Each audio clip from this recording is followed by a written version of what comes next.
Muy buenos días, amigos televidentes. Bienvenidos a Construyendo, el espacio que todas las semanas a esta hora presenta Latin Builders Association.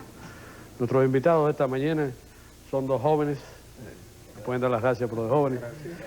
Eloy Cepero, presidente de Peninsula Mortgage Corporation, y Jorge Ravix, presidente de Peninsula Banking Corporation. Dije bien. Dijo bien. ¿Cuál es la diferencia? ¿Qué cosa es mortgage y banking en Península?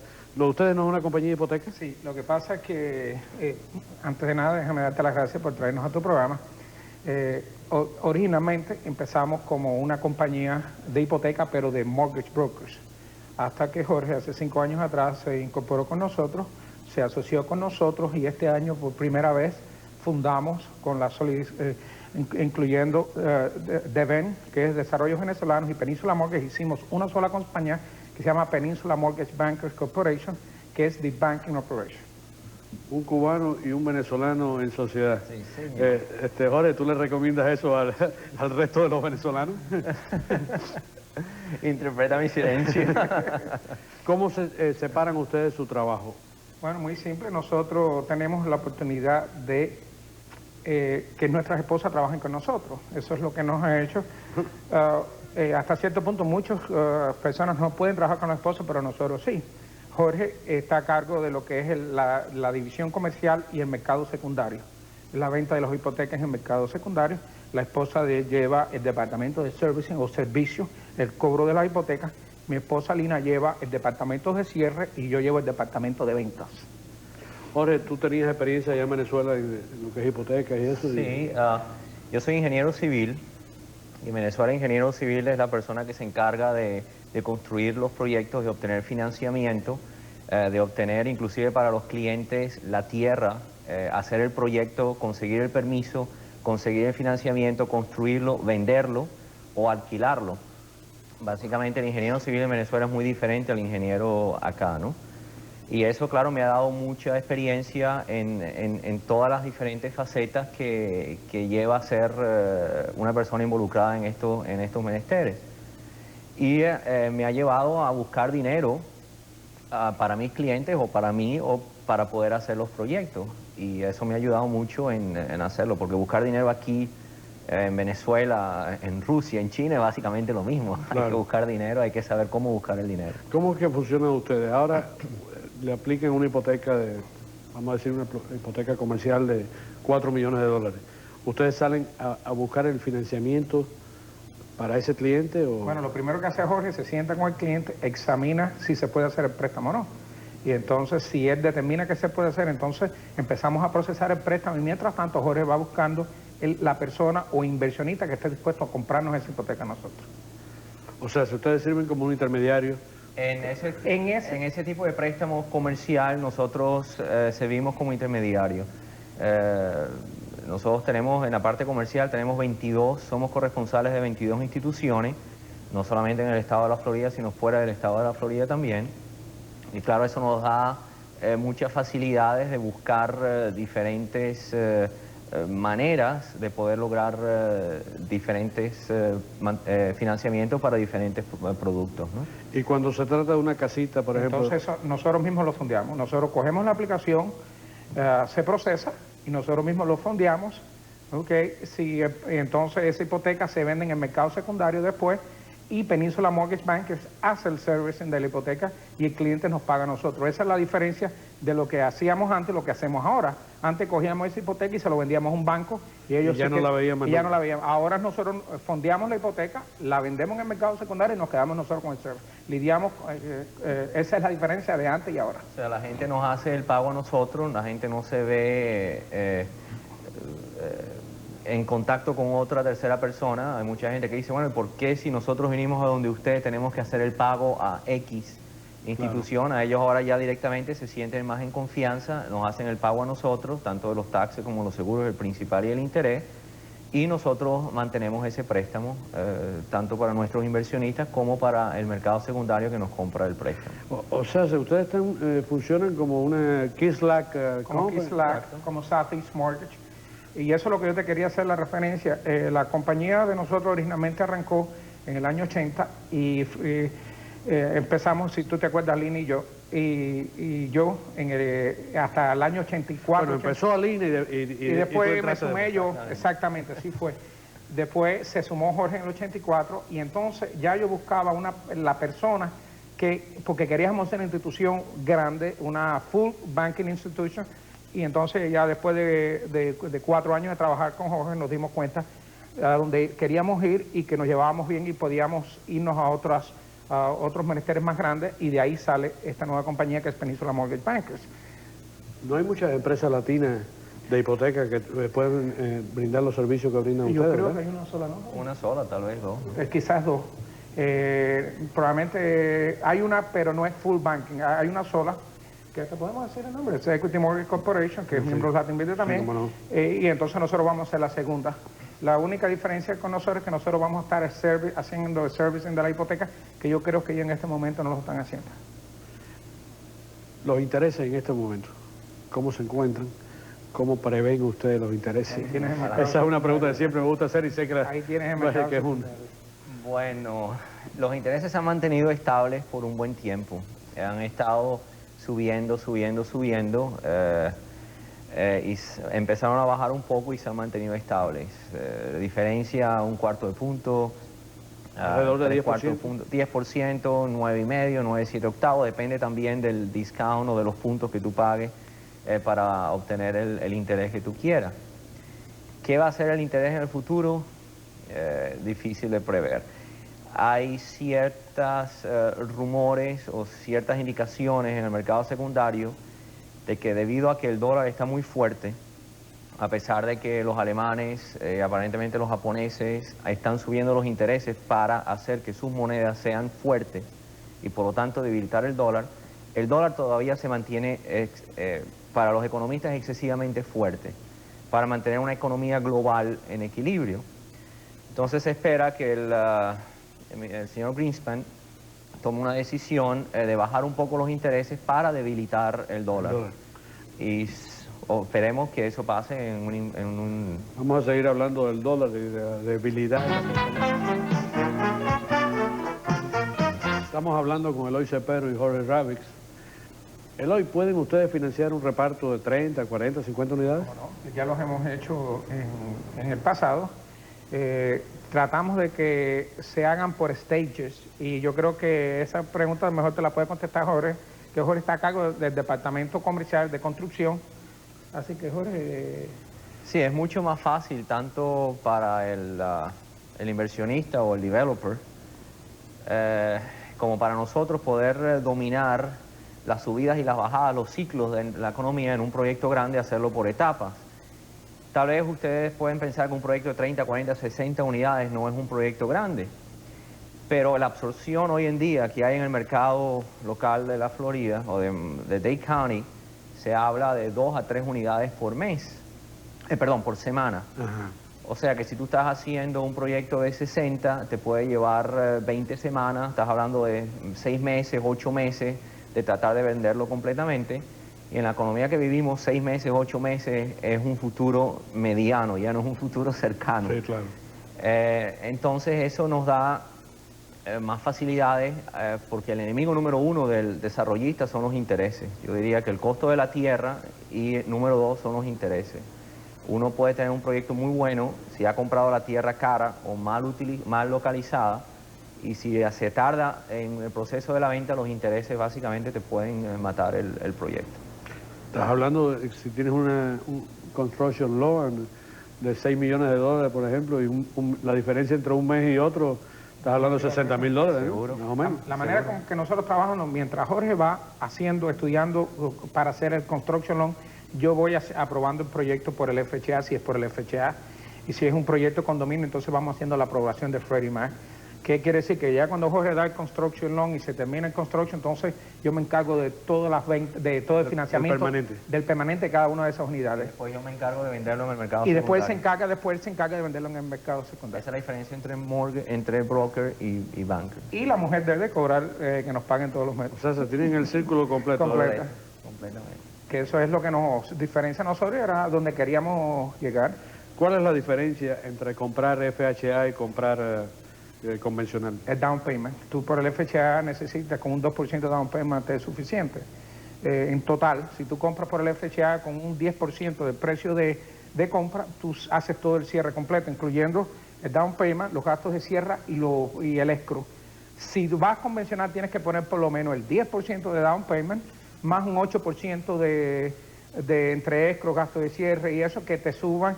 La diferencia es que con uno compras con el 10% y con el otro necesitas como mínimo el 18%. Cuando una persona ha comprado por el FHA en una oportunidad, ¿puede seguir comprando? Tú puedes comprar por el FHA mientras tú califiques para comprar. Pues se te toma en consideración las casas que tú tengas. En Freddie Mac igual. ¿Y FHA y VA es lo mismo? No, el VA son para los veteranos. Y nada más que puede comprar una vez. Y nada más que puedes comprar una vez, pero no, la diferencia es que no tienes que poner down payment. Puedes financiar el 100% de la propiedad, pero sí tienes que pagar los gastos de cierre, el descuento y los prepaid. Oigo muchas quejas de compradores o posibles compradores. ¿Por qué los gastos de cierre se suben y suben? Y ya estás hablando, tú mismo mencionas hace un ratico, 8%, 10%. Bueno, los gastos de cierre, buena parte de los gastos de cierre son los puntos de descuento o los puntos que uno paga al cierre. Básicamente lo que se hace es un buy down del interés. Se está tratando de reducir un poco el interés porque está en un mercado, se cree un poco alto. Ajá. Para que las personas puedan calificar. Es mucho más fácil calificar a un interés 9, 9,5% que calificar a un interés de 10,5, 11%. Un punto, medio punto, un punto hace mucho diferencia para que las personas puedan calificar o no.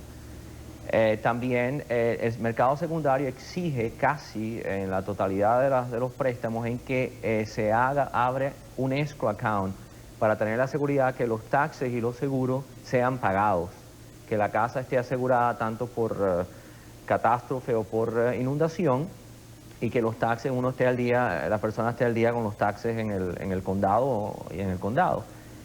Esas dos cosas básicamente son yo diría el 80 al 85% de los gastos de cierre.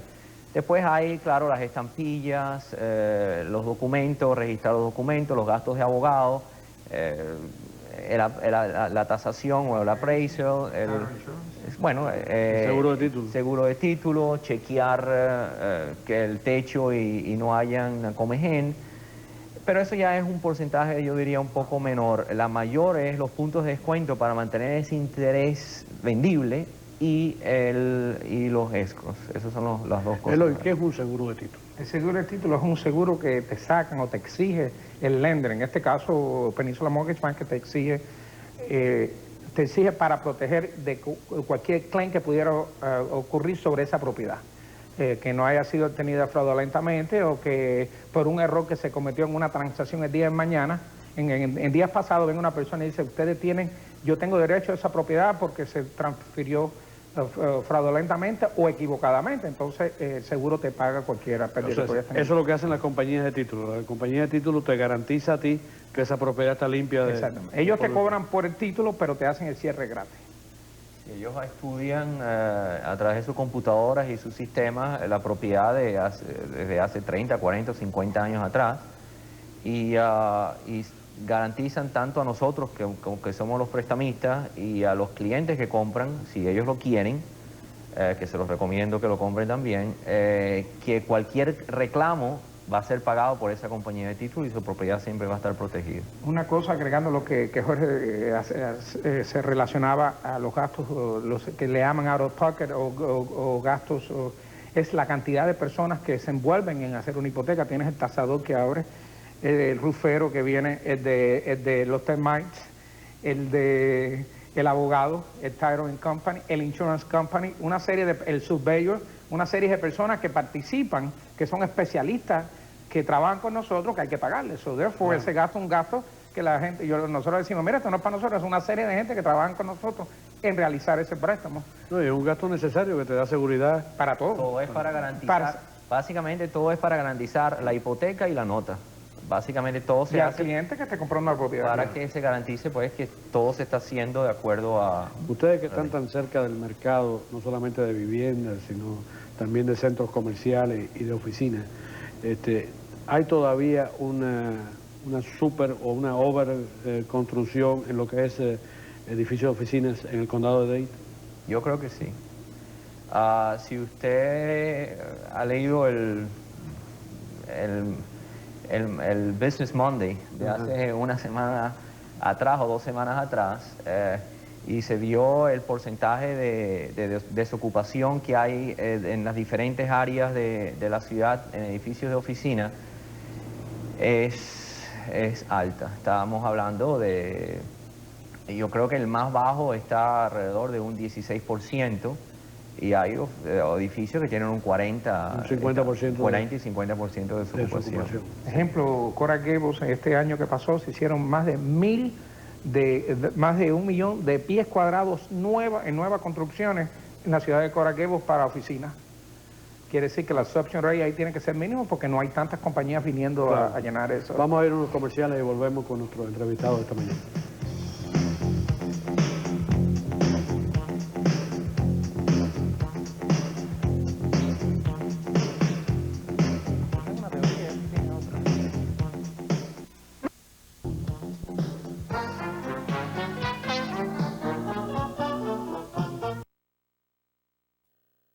De construcción, estamos hablando de dinero, de intereses. El mercado de centros comerciales está también saturado. Yo diría que está saturado. Hay ciertas zonas, Kendall, al suroeste del Turnpike, que hay centros comerciales cada avenida principal. Y uno ve la movilización de locales que van brincando de un centro comercial a otro, van yendo del más viejo al más nuevo, al más nuevo, al más nuevo, porque quieren captar que los compradores van a los centros comerciales más nuevos y quieren captar. Pero también se quieren pasar 4 meses en uno. Exactamente, sin pagar porque alquiler. te ofrecen 4 meses, 6 meses tratándote de sacarte del centro comercial viejo para que tú pases al nuevo. Claro, eso no termina en nada, porque después de a cabo de 2 años, cuando se estabilice de verdad el centro comercial, o 1 año, uno se va a encontrar con que hay 30, 40 y hasta 50% de desocupación en ese centro comercial. En Kendall, que es la zona donde vivo, el proyecto Town and Country, que queda en la 117 y la 88, es un típico ejemplo de un centro comercial que yo diría nunca se tuvo que haber construido ahí, y no del tamaño que se construyó tampoco. Nunca levantó cabeza. Muy mal planificado. Muy mal planificado, nunca levantó cabeza.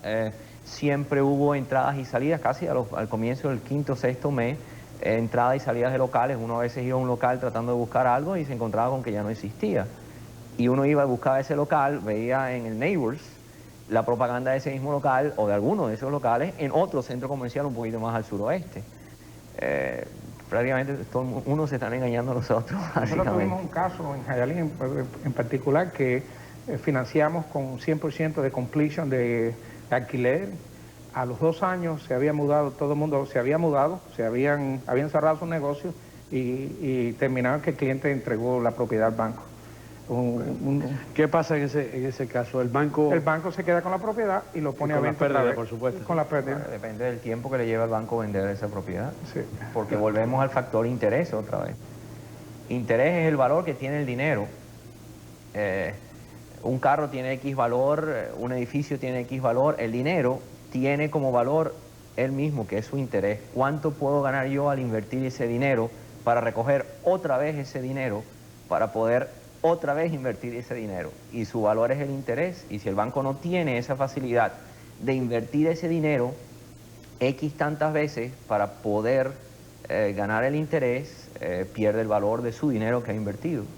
Otra teoría que tenemos nosotros aquí en Miami, que aquí hay muchos negocios, aquí el latino de por sí le gusta tener sus propios negocios, muchos se aventuran a abrir sus negocios sin hacer un estudio del área. Y entonces duran 6 meses, ponen sus kilitos, lo invierten, abren el local y como no hay tanto movimiento, entonces terminan cerrándolo. Y entonces tú dices, tengo lleno el shopping center, pero tú no sabes qué tiempo vas a durar con ese shopping center. Es que la mayoría de esos negocios también, en gran parte, entran sin working capital. Exactamente.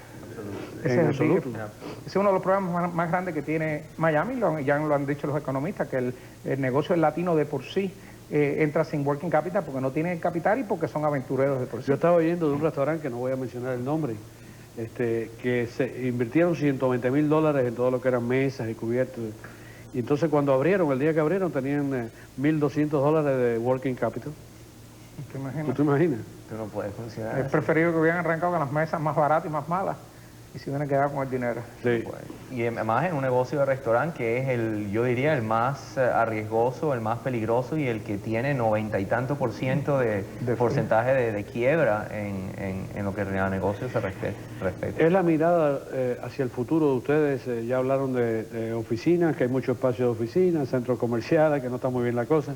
Las residencias, ¿cómo están? No, en este momento están flojas, pero todo el mundo está flojo, pero eso no quiere decir que no vamos a tener el año que viene. Se supone que si los intereses siguen como están en estos momentos, alrededor de un 10%, que sea un año no extremadamente bueno, pero un año normal, que es lo que consideramos nosotros. De los tres sectores, el mejor es el de la residencia. Sí, hay algo que no hablamos dentro de la residencia, que son los apartamentos de alquiler o apartamentos de residencia, Ajá. no de condominio, sino de residencia, o sea, de alquiler, lo que se llama multifamilies. Yo creo que es un sector que se debe desarrollar más de lo que está desarrollado, especialmente con el aumento constante de las casas, especialmente con la gente por más que trate, a veces no pueden calificar y mucha gente está yéndose al alquiler. Se han bajado pues la reducción del impuesto en poseer una casa, en descontar, en deducir los intereses al haberse deducido la tabla de impositiva. Entonces mucha gente que está buscando ir a vivir en un apartamento más cómodo, pagar una renta que tal vez no le suba tanto como el derecho de frente, que es el real estate tax y los seguros, y mantener una casa o un apartamento no es tan fácil como un apartamento de renta. Pero los apartamentos de renta con el costo de la tierra son factibles para el capitalista, para el inversionista. Depende en qué zona. Hay mucha gente que acude pues al HUD con el Plan 8, con otros tipos de subsidio, que tratan pues de ayudar a que el inversionista se meta más en edificios de apartamentos para alquilar. Porque el apartamento caro no tiene todavía ese mercado, todavía tiene en Brickell, en el área de... Claro, por eso hice la advertencia, perdón, al comienzo, que no de condominio. Esos son consecuencias de condominio. Son edificios de condominio que se hicieron como condominio y no lo pudieron vender y lo tuvieron entonces que cada unidad en sí alquilarla. No es lo mismo que un edificio ya construido para alquilar. Lo que hizo, Jorge, lo que te estaba explicando, las leyes de tax se cambiaron este año, hace 2 años, sí. Y entonces ya no le daba beneficio tanto a la gente para invertir en los multifamilies, en los edificios de apartamentos, pero lo que te está diciendo aquí, que el costo de la tierra ha subido tanto, el precio de las casas ha subido tanto, que es preferible a una persona que no se siente estable en el negocio, que no tenga los recursos de alquilar y no enfrentarse a una hipoteca todos los meses. Donde puede terminar... Porque tú siempre de renta te puedes acumular, si no tienes mucho dinero, te mudas a un lugar más barato y te ajustas a los precios. Te mudas con la suegra, con el suegro, algo así. Exactamente. Eso pasa también. Eso es lo que te está... Eloy Cepero y Jorge Ravix, el tiempo se nos ha ido, como dicen, volando. Muchísimas gracias por haber estado aquí con nosotros esta mañana y esperamos que nos vuelvan a visitar en un futuro y que sean un poquito más optimistas dentro de 6 meses cuando vuelvan. Amigos televidentes, muy buenos días y muchas gracias por haber estado con nosotros en